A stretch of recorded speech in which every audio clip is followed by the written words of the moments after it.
श्री राधे, आइए जीवन का चौथा हिस्सा, अगर आप स्वस्थ हैं तो जीवन का चौथा हिस्सा हमें कैसे बिताना चाहिए। तो 4 आश्रम में 25 वर्ष ब्रह्मचर्य के लिए, 25 वर्ष गृहस्थी के लिए, 25 वर्ष वानप्रस्थी के लिए और बचे हुए 25 वर्ष संन्यास के लिए है। तो यहाँ स्पष्ट भगवान कहते हैं, विरागो जायते सम्यक न्यस्तांग्री प्रव्रजे तत। अगर वानप्रस्थ में रहते रहते यज्ञ यागादि से, संसार से विरक्ति हो जाए तो ततः न्यस्त अग्नि, अब अग्नि का भी परित्याग करके, नित्य हवन आदि का भी परित्याग करके प्रव्रजेत। प्रव्रजेत का अर्थ है संन्यास लेना। प्रकृष्टेन ब्रजेत, पूरी तरह से चला जाए। यानी वानप्रस्थ में तो शरीर अगर अस्वस्थ हो गया तो बेटे बहू लाकर माता पिता को घर में लाकर सेवा कर सकते हैं, परंतु संन्यास ऐसा है, प्रव्रजन है, पूरी तरह से त्यागना, फिर घर में जाने की कोई गुंजाइश रहती नहीं। इसलिए प्रव्रजन, प्रकृष्टेन ब्रजनम गमनम, पूरा घर गृहस्थ छोड़कर जाना चाहिए। तो इष्ट्वा यथोपदेशं मां दत्वा सर्वस्व मृत्युजे, कैसे संन्यास लेना चाहिए? कहते हैं यथाशक्ति यज्ञ करके जो कुछ भी जीवन भर कमाया है वो सब ब्राह्मणों को दक्षिणा देकर, और स्वप्राणे अग्निनावेश्य, अपने प्राणों में अग्नि को स्थापित करके। इसीलिए प्राणों में अग्नि को स्थापित किया है, इसीलिए अग्नि स्वरूप गेरुए वस्त्र पहनते हैं कौन? सन्यासी लोग। तो स्वप्राणे अग्नि आवेश्य, अपने प्राणों में अग्नि को स्थापित करके, निरपेक्ष की कोई अपेक्षा नहीं, कोई इच्छा नहीं, कुछ नहीं, तो परिव्रजे, यानी घूमना शुरू कर दे। अब कहीं एक जगह कुटिया बनाकर भी नहीं रहना। वानप्रस्थ में तो कुटिया बनाकर रहना होता था। विप्रस्य, अब कहते हैं अगर कोई ब्राह्मण संन्यास लेता है, देवता उसमें बड़े विघ्न डालते हैं। देवताओं को चिढ़ होती है कि अच्छा ये स्वर्ग का अतिक्रमण करके स्वर्ग से भी ऊपर मुक्त होना चाहता है। तो जो अपने से ऊपर जाना चाहे, अपने से ज्यादा ऐश्वर्य में जाना चाहे, तो विघ्न डालते हैं।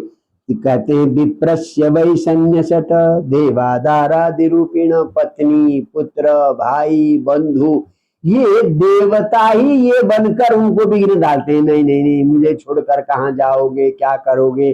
तो ये दारा है, पुत्र है, पत्नी है, पुत्री है, बहू है, बेटे हैं, पोता है, पोती है, ये देवता ही इन बंधन, इन रूपों में आकर आपको विघ्न डालते हैं। बोले क्यों विघ्न डालते हैं?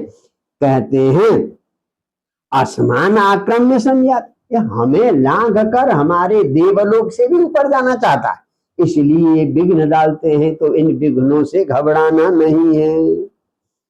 बिभ्रिया चेन मुनिर्वास कौपिना छादनम परम, अगर कपड़ा पहनना हो तो केवल नीचे, अपने नाभि के नीचे एक कौबिन ना मात्र धारण करें, और किसी वस्त्र की आवश्यकता नहीं है। और कैसे चले? दृष्टिपूतम न्यसेत पादम, जब आगे चले तो अपने आंख से पवित्र करके पैर रखें, कहीं आपके पैरों के नीचे चींटी छोटा कीटाणु वगैरह न मर जाए, पैरों के नीचे न दब जाए। तो इसलिए दृष्टि से पवित्र करके पैर रखिए, यानी आपके पैर से, आपके द्वारा किसी भी जीव की हत्या न हो। और पानी पिए तो वस्त्र पूतम, वस्त्र में छान कर पानी पी ले, ताकि कोई पानी में भी कीड़ा उड़ा ना हो। और वाणी कैसी बोले? सत्य पूताम, सत्य से पवित्र वाणी बोले। और आचरण कैसा करना चाहिए? मन पूतम, मन कहे कि हाँ ये अच्छा आचरण है, तो वैसा ही आचरण करना चाहिए। बहुत सुंदर श्लोक है, आप लोग याद करें। दृष्टिपूतम न्यसेत पादम, वस्त्रपूतम पिबेत जलम, सत्यपूतां वदेत वाणीं, मनः पूतं समाचरेत। मौनानिहा निलायामा दंडा वाग्दंड चेतसा। कहते हैं हमें संन्यास लेते हुए वाणी को, देह को और मन को दंडित करना चाहिए। वाणी ज्यादा बकबक करती है, ज्यादा बोलती है, इसलिए वाणी का दंड क्या है? मौन। बस बोलिए मत। जब बोलेंगे नहीं तो आपकी वाणी को क्या मिल गया? दंड मिल गया। अच्छा, और देह अनीह, कोई चेष्टा नहीं है। खाने के लिए मिल जाए, ये मिल जाए, वो कोई चेष्टा नहीं। देह के लिए दंड है अनीहा, निश्चेष्ट रहना। और मन के लिए क्या दंड है? प्राणायाम। नित्य प्राणायाम करेंगे तो मन के लिए दंड है। तो ये तीनों के लिए दंड है। किस किस के लिए? वाणी के लिए मौन दंड है, देह के लिए अनिच्छा, कोई भी चेष्टा न करना दंड है, और मन के लिए प्राणायाम दंड है। तो ये दंडा वाग्देह चेतसा न हेते हस्य संदेह। जिस सन्यासी में इन तीनों को दंड नहीं दिया गया, न वाणी को दंड दिया गया, न देह को दंड दिया गया, दुनिया भर की अच्छी अच्छी इच्छाओं के लिए हम आप इधर उधर घूमते फिरते हैं, और मन को भी आपने दंड नहीं दिया, प्राणायाम आदि नहीं किया, तो कहते हैं दंडा, कहते हैं बीणुबीर न भवेत यति। केवल त्रिदंड लेने से कोई यति नहीं होता। त्रिदंड, असली दंड तो वाणी को दंड, देह को दंड और मन को दंड देना चाहिए। केवल त्रिदंड लेने से व्यक्ति त्रिदंडी सन्यासी नहीं होता। और सन्यासी को चारों वर्ण में भिक्षा मांगने का अधिकार है, चाहे ब्राह्मण हो, वैश्य हो, क्षत्रिय हो, शूद्र हो, चारों वर्णों के यहाँ से भिक्षा लेना चाहिए। भिक्षाम चतुर्षु वर्णेषु, परंतु बिगर्ह्यान वर्ग है, जो निंदनीय लोग हैं उनसे नहीं।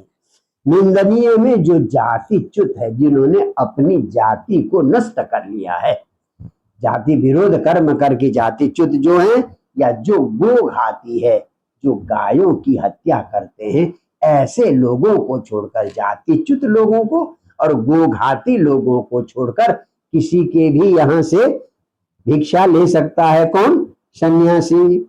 और 7 घर में, वो भी इकट्ठे नहीं, दूर दूर, 7 घर में आप भिक्षा लें, जो मिल जाए तो भिक्षा लेकर बाहर, गांव से बाहर जलाशय में पहले उस भिक्षा को धो ले। फिर उस भिक्षान्न के कुछ पात्र हैं, 5 पात्र, पिपीलिका है, कोई जानवर है, पक्षी है, इनको देकर जो बचा हुआ है उसे पाले, और वो भिक्षा का अन्न सायंकाल के लिए बचाकर न रखें। विभज्य पावितम शेषम, भुंजिता शेष जो था वो सारा खा ले।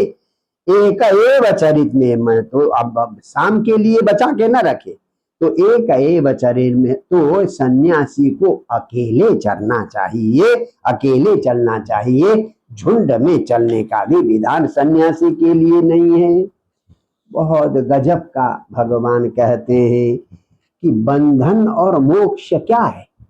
बंध इंद्रिय विक्षेप, इंद्रियों की चंचलता ही बंध है। इंद्रियों को क्या चाहिए? सुंदर वस्तु चाहिए, सुंदर भोजन चाहिए, सुंदर गाना चाहिए, सुंदर रूप चाहिए।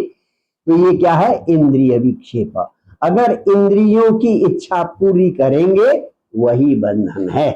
और ऐशाम संयम, इन इंद्रियों को आपने नियंत्रण कर लिया तो वही मोक्ष है। एकदम एक लाइन में बंध इंद्रिय विक्षेप, इंद्रियों को छोड़ देना, मुक्त छोड़ देना ये बंधन है, और इंद्रियों को नियंत्रित करना ये मोक्ष है। अच्छा, प्राय सन्यासी को वानप्रस्थियों के आश्रम से भी लेना चाहिए। और सन्यासी जीवन कैसे व्यतीत करे? बुधो बालक वद क्रीडित, ज्ञानी है पर बालक की तरह भोला भाला आचरण करे, और कुशल, बड़ा कुशल है, पर ऐसा दिखे जैसे जड़वत, मूर्ख की तरह रहे। और विद्वान होने पर भी उन्मत्त की तरह बोले, पागल की तरह। और गोचर्याम नई गमश्चरेत, निगम का ज्ञानी है, वेदों का ज्ञानी है, पर गौ की तरह चले। और न तो ज्यादा वेद वादरतः स्यात्, ज्यादा वाद विवाद करे, न ज्यादा पाखंडी हो, न व्यर्थ के शुष्क वाद विवाद में कभी नहीं पड़ना चाहिए। और कहीं लड़ाई हो रही हो तो किसी एक का पक्ष नहीं लेना चाहिए, न किसी से परेशान होना चाहिए, न किसी को परेशान करना चाहिए। हैं? तो इस प्रकार से सन्यासी को रहना चाहिए। पर भगवान कहते हैं आहार के लिए तो प्रयास करना ही चाहिए, क्योंकि जो धर्म कर्म निष्ठा तपस्या इसी देह से की जाती है, इस देह को जीवित रखने के लिए आहार की आवश्यकता होती है। देखें आप, आहारार्थम समीहेत युक्तम तत्प्राण धारणम, कहते हैं आहार के लिए तो चेष्टा करना आवश्यक है। क्यों? तत्युक्तम प्राण धारणम, आहार लेंगे तभी आपके प्राण बचेंगे, अगर आहार नहीं लेंगे तो आपके प्राण नहीं बचेंगे। इसलिए आहार के लिए तो चेष्टा अवश्य करनी चाहिए, क्योंकि तेन तत्वम विमृश्यते, इसी देह से तत्व का विमर्श होगा, तत्व चिंतन इसी देह से होगा। अगर इस देह को आहार नहीं ले देंगे तो इस देह से तत्व चिंतन कैसे हो सकता है?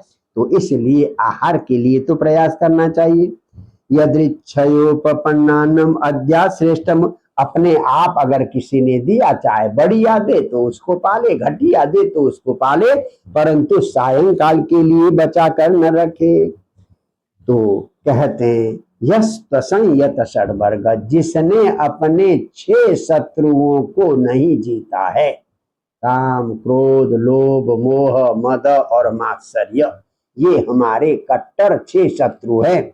इन 6 शत्रुओं को जिसने नहीं जीता है, प्रचंड इंद्रिय सारथी, इंद्रियों के बस में है, इंद्रियों को जो जो चाहिए उसके लिए दौड़ रहा है, भाग रहा है। ज्ञान वैराग्य रहित, जिसमें ज्ञान और वैराग्य नहीं है, तो वो त्रिदंड लेकर भी केवल आजीविका चला रहा है। वो त्रिदंडम उपज, त्रिदंड तो उसको खाने पीने का एक माध्यम है। तो केवल त्रिदंड लेने से ही कोई सन्यासी नहीं हो जाता। भिक्षो धर्म समो हिंसा तप इच्छा बनो कस, संक्षेप में भगवान कहते हैं भिक्षो धर्म, यानी सन्यासी का धर्म क्या है? सम और अहिंसा है। और वनवासी का, वानप्रस्थी का इच्छा तपस्या और यज्ञ, और गृहस्थी का भूत रक्षेज्या, प्राणियों की रक्षा और यज्ञ करना। और द्विजस्याचार्य सेवनम, ब्राह्मण का धर्म है गुरु की सेवा करना। तो इस प्रकार से संन्यास धर्म की चर्चा की। तो इस प्रकार से चारों आश्रम, ब्रह्मचर्य, गृहस्थ, वानप्रस्थ और संन्यास आश्रम का विस्तार से भगवान श्री कृष्ण ने उद्धव को उपदेश दिया। जय जय श्री राधे।